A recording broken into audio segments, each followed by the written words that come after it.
नमस्कार.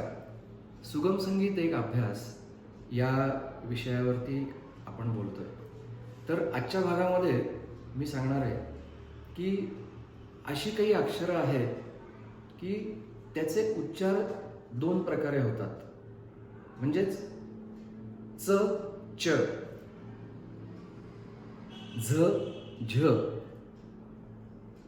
ज, ज. आता आपल्याला अशी बरीच गाणी दिसतील. मी उदाहरण द्यायचं झालं तर एक 2-3 गाण्यांचं उदाहरण देऊ शकतो.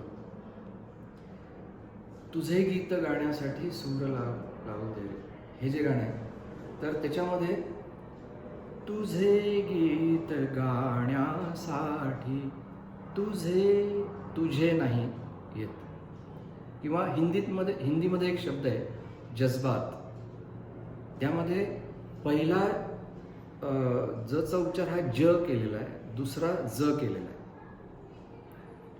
तसंच च हे अक्षर उच्चारताना चंद्र आहे साक्षीला आणि चांदण्यात फिरताना, आपल्याला ही दोन्ही गाणी माहिती असतील.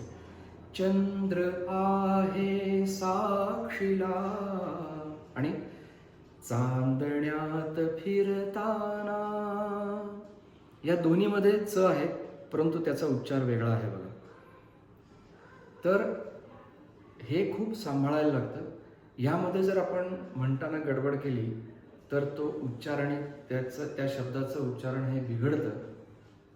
हे आपण अतिशय कटाक्षाने इथे लक्षात घेतलं पाहिजे. तेव्हा आजच्या भागापुरतं मी इथे थांबतो. भेटूयात पुढल्या भागामध्ये. तोपर्यंत नमस्कार.